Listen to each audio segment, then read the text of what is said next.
Those of you who did see the first Burns Night episode may have noticed a slight addition to my attire. Well, my feet were cold, and I think these look really snazzy. Hello, I'm Claire and welcome to my kitchen. I should apologise to all the Scots who are probably seeing me drinking whiskey and coke and silently seething, because this is not the way you drink whiskey. Now, if you haven't watched the first episode of the Burns Night series, I would highly recommend it because we made a delicious soup called Cullen Skink, and make it right now.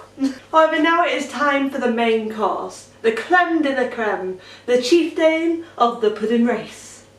It's time for haggis. But what exactly is haggis? So haggis is actually like a meat pudding.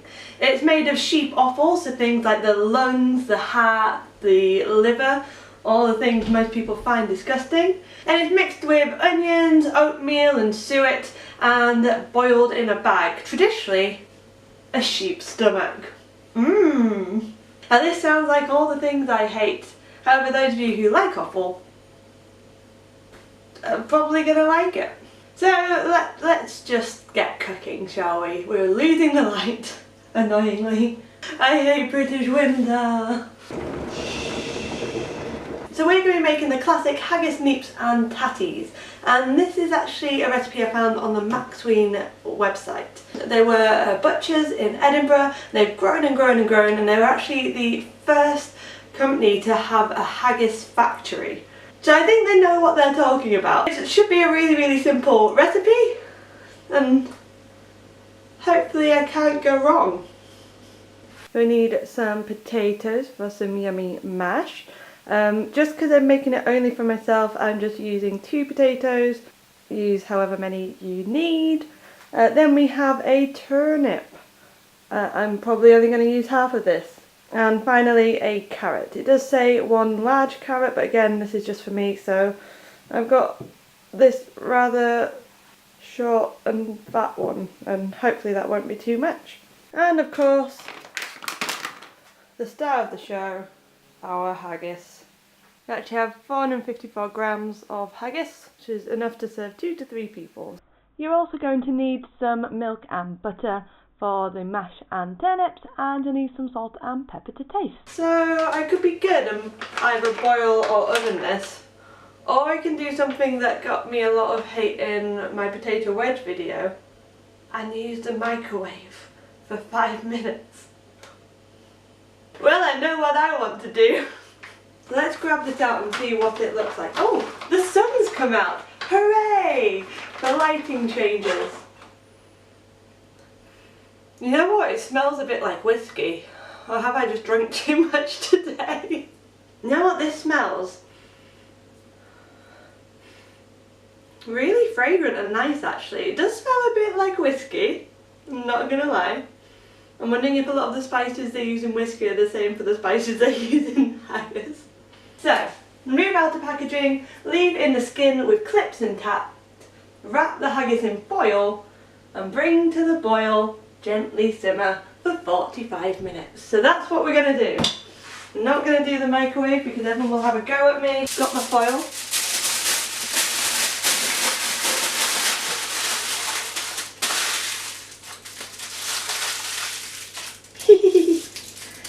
Like a big silver bonbon. So then we're going to fill up a pot of water on the hob and spill it all over because your kettle is rubbish, and then pop the haggis inside, covering it with the water and popping a lid on top. There we go, we'll just leave that there for about 45 minutes. It's going to be dark by the time this finishes. No! Now that the haggis is boiling away, we're going to peel those potatoes. Once they're peeled and washed, we're going to chop them up roughly into 1 centimetre cubes, but this can be very rough as you are just going to be mashing them up later anyway. Then it's time to peel and cut the turnip, exactly the same, around the centimetre for each cube. And finally onto the carrot, peeled, chopped, and I also chopped up the larger discs into halves. After the haggis has been cooking for around 20 minutes, add the parsnips and carrots to one pan, potatoes to another, then add some salt into both pans. Top them up with boiling water and spill it all over your hob again, so you have to clean it all up. Then let the pots boil for the next 20 minutes. So whilst that's all bubbling away and sizzling because there's water all over the hob, let's learn a bit more about haggis. Despite being the national dish of Scotland, haggis might not have actually started in Scotland. The Romans were actually known to make a haggis-like dish themselves, although made with a pig rather than a sheep, and they used this to feed their soldiers. However, the earliest reference to the word haggis actually comes from England. So the earliest recipe that seems to be found so far was from Lancashire in the 1430s. This recipe, called haggis, even mentioned the hurt of sheep.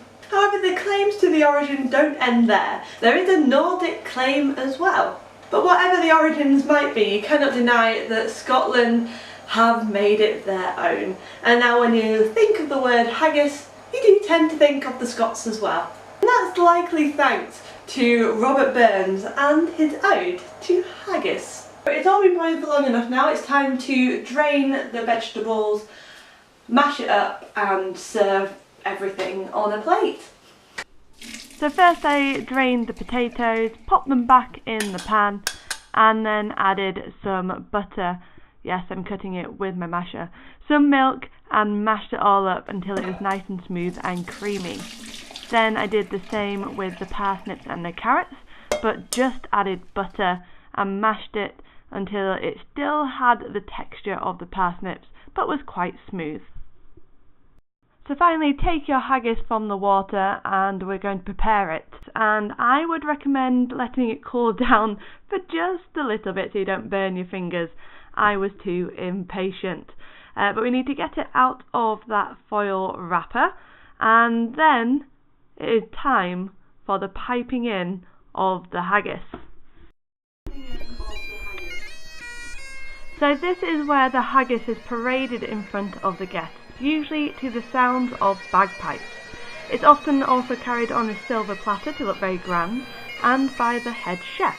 Now this will be taken to the top table where the host is, ready for the address to the haggis. Fair fare, your honest sonsy face, great chieftain, oh, the pudding race. Aboon them I ye tack your pit place, paich, tripe or tharm in time of need, while through your paws the dews distill like amber bead. His knife see rustic labours dight, and cut you up with ready sleight, trenching your gushing entrails bright like on a ditch, and then, oh, what a glorious sight, warm reeking rich. Then horn for horn they stretch and strive, they'll tack the hindmost on they drive, till there we'll swallowed gipes believe are bent like drums, the old guideman mayst like to rive. Bethank it hums. Yeah, that's enough of my terrible rendition. Let's move on. Then of course you've got to toast the haggis to the haggis, and only then can everyone start eating.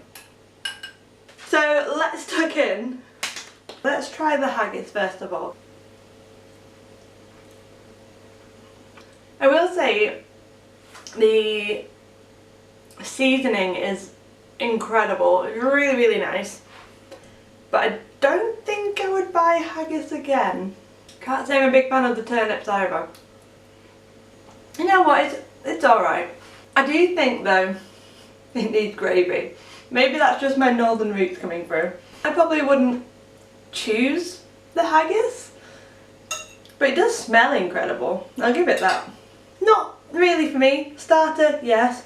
Main course, Pudding though, I think that's where it's at. So tune in next time where we make our pudding, which will be raspberry I'll look up how to say it for the next video. I hope you really enjoyed watching this. What do you think of haggis? Do you like it? Or do you think it smells better than it tastes? Again, I don't hate the taste, it's just, it's not as good as the smell. hopefully I'll see you in the next video. Thanks so much for watching. Despite being Scottishes, they fair your you're honest. Ignore that I've already cut the haggis. Shh. Much better. Sorry.